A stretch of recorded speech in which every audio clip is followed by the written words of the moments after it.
Good morning বন্ধুরা, মিলনডলি simple লাইফে সকলকে সুস্বাগতম। দেখো আমি সকালে কাজ বাজ করে ছেলেকে পড়াশোনা করানোর পর তারপরেও কাজ যোগ যা থাকে আর কি তোমাদেরকে আগের ভিডিওতে দেখিয়েছি। তারপর আমি ছাদে একটু চলে গেছিলাম কিছুদিন আগে, মানে ঝাড় দেওয়াই হচ্ছে না, যাবো ভাবি, কিন্তু ওপরের রুমগুলো পরিষ্কার করা হয়, সিঁড়ি টিড়ি পরিষ্কার করা হয়, কিন্তু ঝাড় দেওয়াই হয় না। তো সময় করে চলে গেলাম, ছাদটা ঝাড় দিয়ে আসলাম।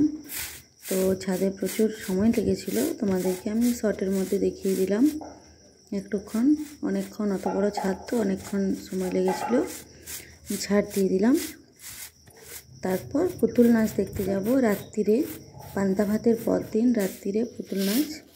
তো পুতুল নাচ দেখতে গেছিলাম ঠিকই, কিন্তু আরম্ভ হওয়ার সঙ্গে সঙ্গেই চলে এসেছি, কারণ অনেকটা দূরে জায়গা পেয়েছিলাম, তাই খুব একটা ভালো করে দেখতে পারিনি, বুঝতেও পারছিলাম না, খুব একটা ভালো লাগেনি, চলে এসেছিলাম। বেহুলা লক্ষিন্দর পালাটা হচ্ছিল, পালাটার নাম পুতুল নাচ। তো আমি যাব না বলছিলাম পুতুল নাচ দেখতে, তোমাদের দাদাভাই বললো বলেই গেলাম, কারণ আমাদের গেলে সব কিছু কাচতে হয় কোথাও গেলেই। এমনকি আমার মনে ছিল না, আমি সোয়েটার পরেও চলে গেছিলাম পুতুল নাচ দেখতে। তো পরের দিন সকালে যে চুড়িদার পরে গেছিলাম সেটা তো নাহলে নর্মালি কাচতেই হয়, কিন্তু ওই সোয়েটার চাদর সব কিছু কাচতে হলো। আমি বুঝতে পারিনি, মনে থাকেনি বলে পরে গেছিলাম। তো যাই হোক, দেখো তো মা যায়নি পুতুল নাচ দেখতে, মা বাবা বাড়িতেই ছিল, আর ঠাকুমা, কাকু, তোমাদের দাদা ভাই, আমি তিনজনেই গেছিলাম, মানে এই দিন রাত্রে আর কি যাব। তো দেখো আমার পুরোপুরি পরিষ্কার করা হয়ে গেছে, ময়লাগুলো আমি একটা ক্যারি ব্যাগের মধ্যে নিয়ে নিই। মাঝে মাঝে ছাদ পরিষ্কার করা হয়, করি মাঝে মাঝে সময় পেলে, তো সময় হয়ে ওঠে না, আর রেগুলার তো ছাদ পরিষ্কার করা যায় না, ঘরে প্রচুর কাজ থাকে।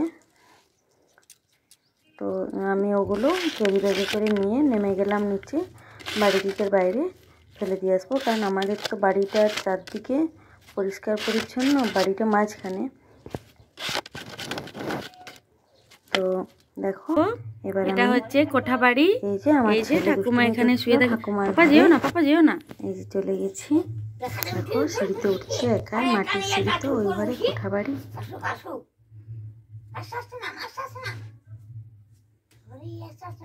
নামো, নেমে যাও।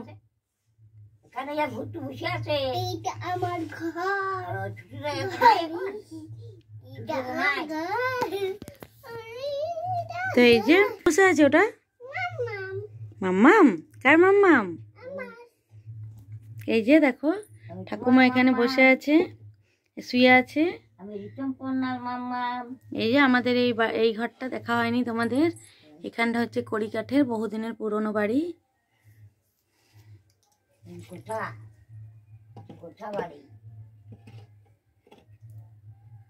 ঠাকুমা কিছু বলো, বলো বন্ধুরা ভালো আছো, বলো বন্ধুরা,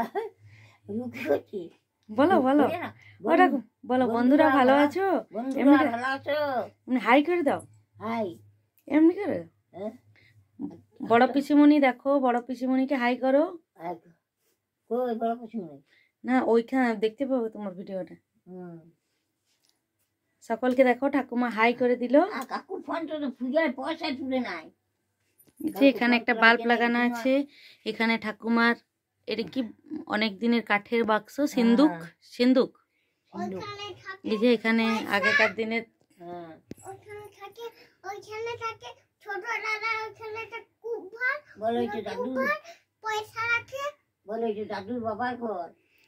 বলে দাও, বলে এটা বড় বাবার ঘর, বলে দাও বড় বাবার ঘর, এটা মাটির, এখানে উপরে কোঠা আছে, আর আমার একটা ঘর আছে ওখানে সাদা, ওটা জিতিয়েছে ওই ছোটরা, গান বসি। তাই যাও মাম্মার কাছে যাও একটু, আমার ছেলে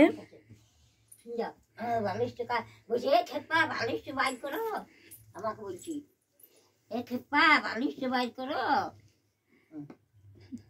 বাবারে, আয় আয়, এমনি করে ঘুম পাড়াচ্ছ, আয় আয় ঘুম নেমে আয়, আমার সোনার চোখ দুটোতে আয় ঘুম নেমে আয়। সোনা আমার জেগে আছে, রাত্রি কেটে যায়, আমার সোনার চোখ দুটোতে আয় ঘুম নেমে আয়। ঘুমরা কোথায় থাকে মা, বলো তুমি? ঘুমরা কোথায়? ঘুমরা থাকে মাটির দেশে, পরি রানীর ঘরে, ওইখানেতে ওই পরি রানীর ঘরে, ওইখানে পরি রানী ঘুম জমায় সবার তরে, এসে চুপটি করে চোখের কোণে বসে, কানে কানে বলে ঘুমাও মুচকি করে হেসে, অমনি সবাই ঘুমিয়ে পড়ে, চোখ খুলে না আর, আমার সোনার চোখ দুটোতে আয় ঘুম নেমে আয়। তোমাকে আমি ছোট ঘুম পড়াচ্ছি মামনি বলি বলি, এখানে এতটুকু ছিলি। আমার সংস্কার আসে মান্নাতে কি বলছিল কাজ, বলছি নদী রে একটি কথা শুধায় শুধু তোমারে, বলো কোথায় তোমার দেশ, তোমার তোমার নেই কি চলে আসে। মান্নাতে বলছিল উনি নদীকে ছাড়া কি তাই, এমনি বলছে নদীকে তোমার কোনোই বান্ধন নাই, তুমি ঘর ছাড়া কি চাই, এই দেখি ভাতায় তোমার, এই তো দেখি দুয়ারি, এমনি বলছিল। এই তো আমি গেছিল চলতে লাগছি। এই যে আমার ছেলে খুব দুষ্টুমি করে, ঠাকুমা সামলাতে পারে না, ঠাকুমা বলছিল নে ধর, খুব জ্বালাতন করে আমাকে, খুব দুষ্টু হয়ে গেছে দেখতে পাচ্ছ। তো বিকেলবেলা রুটি টুটি হওয়ার পর সন্ধ্যের আগে আমি দেখো জামা কাপড় বাগিয়ে নিচ্ছি, অনেক জামা কাপড় থাকে, বাগাতে হয় প্রতিদিন। তো তারপর চুল টুল ছাড়াইনি, তখনও চুল টুল আছড়াবো, ছেলেকে পাঠিয়ে দিয়েছি খাওয়ানোর পর বিকেলে কাকুর সাথে। তারপর রুটি হয়ে গেছে, সবজি কাটা হয়ে গেছে, আটা আমি সকাল দিকেই মেখে রাখি 12টা-1টার সময়। তো এই দেখো সন্ধ্যেবেলায় যাচ্ছি।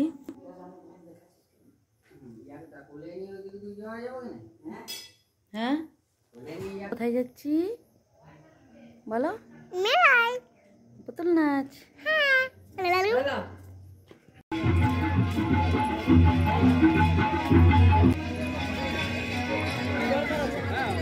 ভিড় প্রচণ্ড বাড়বে রাতের দিকে, আমরা চলে আসার পর আমাদের দাদা ভাই আমাদেরকে বলছি কি আরও গেছিল, কাকু অনেকক্ষণ ছিল, তো প্রচুর ভিড় হয়েছিল। ওইগুলো কত দাম? 60।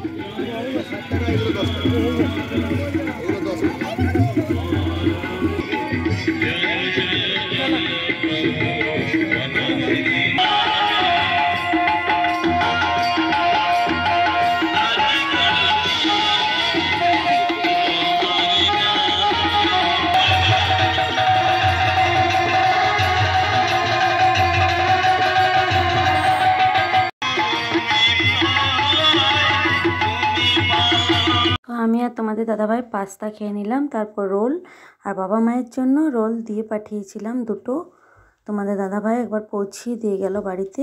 আর কাকু তো বাদাম ভাজা ছাড়া কিছুই খায় না, ওই সব খায় না ডিমের জিনিস, কাকু বললো কিছুই খাবো না। তো আমার ছেলে তো ভীষণ ঝোঁক করছিল ভূতের ওই যে মুখোশটা নেওয়ার জন্য, বিকেলবেলা দেখে গেছে কাকুর সাথে, তারপর বাড়ি গিয়ে বলছিল। তো আমি দাম জিজ্ঞেস করলাম, 60 টাকা বললো, তো আমি যদিও 50 টাকা দিলাম।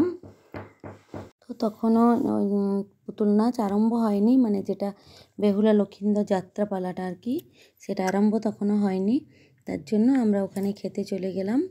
আর তোমাদের দাদাভাইও আমাকে একজন পাশের বাড়ির পিসির কাছে দাঁড় করিয়ে বাড়িতে এসেছিল মা বাবাকে দিতে।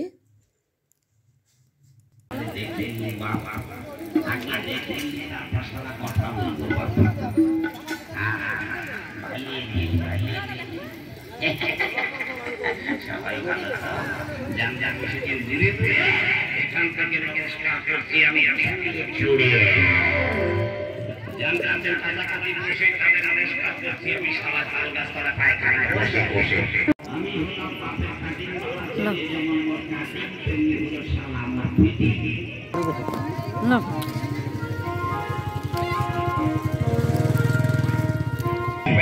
কাছে জায়গা পাইনি বলে পুতুল নাচটা তোমাদেরকে ভালোভাবে কিছুই দেখাতে পারলাম না।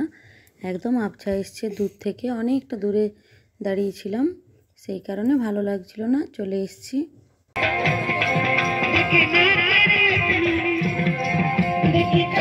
এবার যাত্রাপালা আরম্ভ হয়ে গেছে চাঁদ সদাগরের।